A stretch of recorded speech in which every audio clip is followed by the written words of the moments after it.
Hi, my name is Mandora Young, and I am going to be showing you some techniques on doing Hmong traditional cross-stitching pieces. So for today, I thought it would be great for us to do the ram's horn pattern, which I have it here. So I thought this would be a really good piece that we can try. We do have a kit, and it comes in a packet like this, and it's got everything that you're going to need. It's got needles, and it's also got fabrics in there.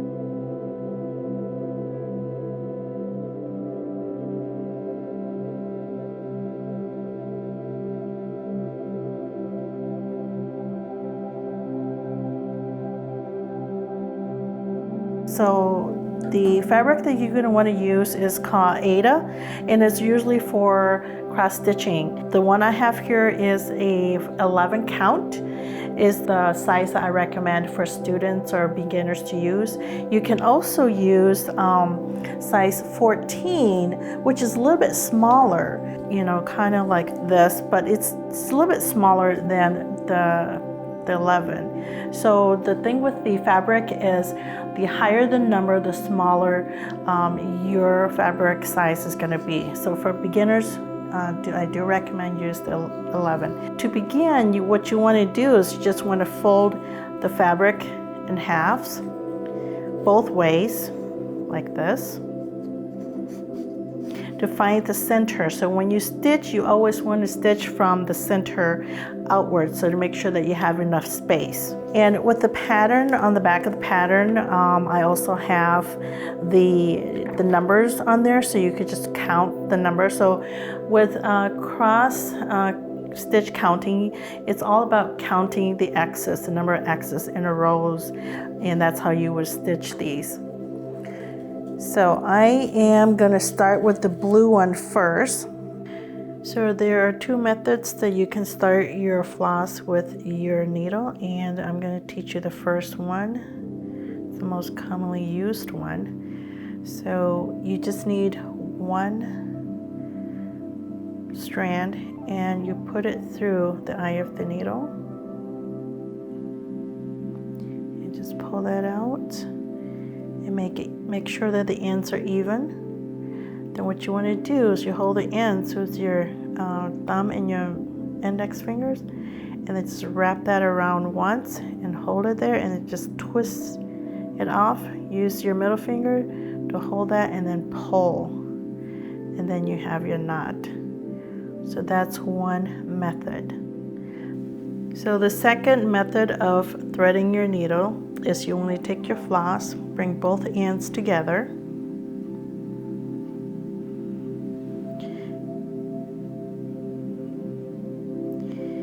and try to thread that through the eye. Okay, got one, and then try to thread the other one.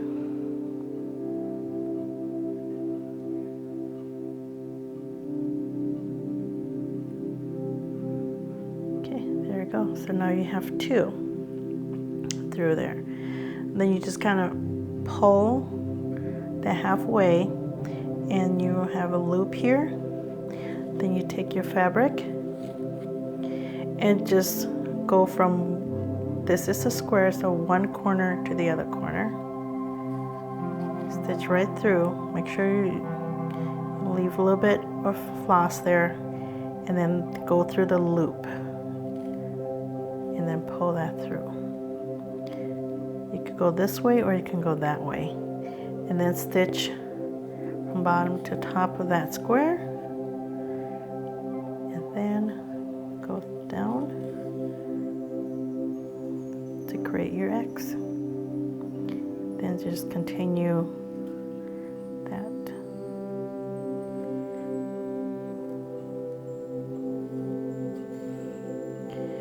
So each of these little boxes just go from corner to corner. So this is one method of stitching. I call it the under and over. So this is the more advanced level. So you want to this is a square right here, so I'm going to start from here. So what I'm going to do is I'm going to stitch from, I'm going to go in from this one and bring it over to that.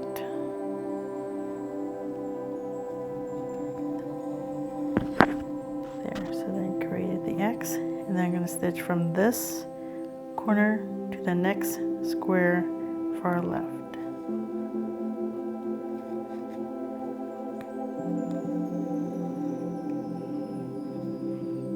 And then back again to this corner, to that.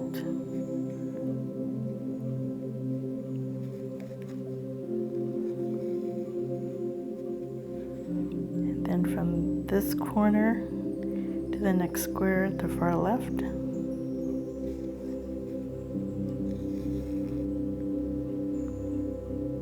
And then this corner to that corner.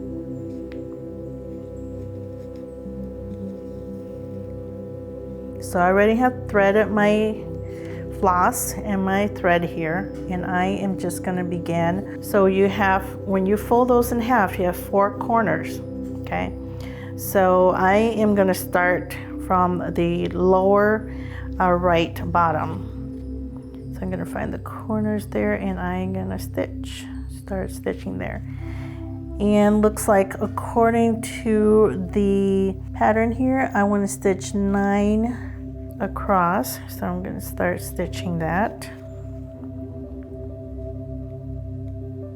And so when you are stitching this, you want to make sure that you count and have exact. And it's okay if you missed too many or you got too many. You just have to just go backwards or untangle your floss and take those out. So I am about, let's see, 2, 4, 6. So I got 3 more to go.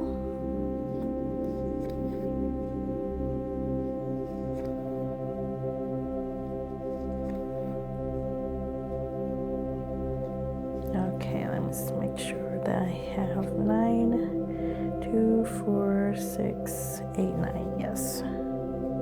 All right, so I've stitched 9 across, so you can kind of see here, this is my pattern, so I'm going this way. Now I'm gonna go for this direction, and sometimes it helps if you just kind of like turn the pattern to the direction that you're going so that you can get the right count. So in this direction, I have to go 6. All right, so there's my 6th one. Here I'm going this way. Now I'm going to go diagonally, and it's this 4. All right, now according to the pattern, I have to go 4 across.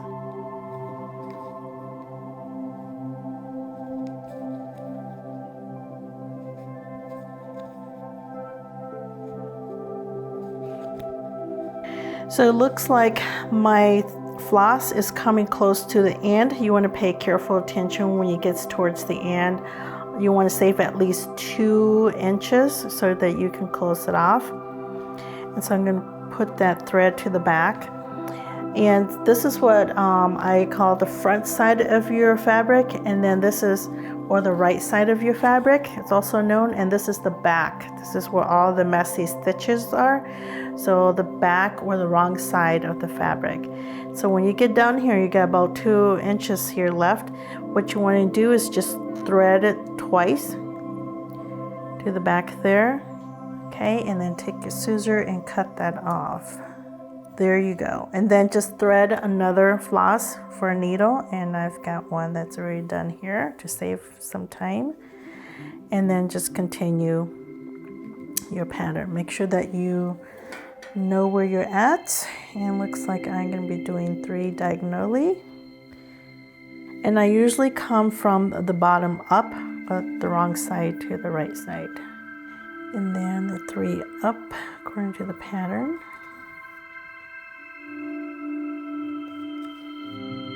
Okay, so sometimes it visually helps if you just turn the pattern around so you know where you're at. So right now, it looks like I'm going this direction. So like I missed a stitch here, so all I'm gonna do is just go back under to remove that stitch.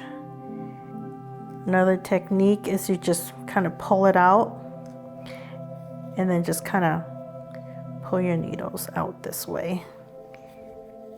So it's really important that you don't miscount, or if you're not sure, it's okay to just double check your stitches so that you don't have to do a lot of untangling. I would recommend that for the size of the floss, you want to have at least 12 inches, because the longer that you have, you may have tangles as you stitch. So the shorter your floss is, the less tangle or knots that you will have in your floss. So the method I'm using is the fastest method that you can stitch. The American method, they usually use hoops to keep the fabric flat and the floss straight, and it's usually just going up and down, pushing the needle up from bottom and then going back down, doing one stitch at a time. And for beginners, if you're just learning, that would be a good way to do. But once you get used to doing the X's, then you can go with the faster method.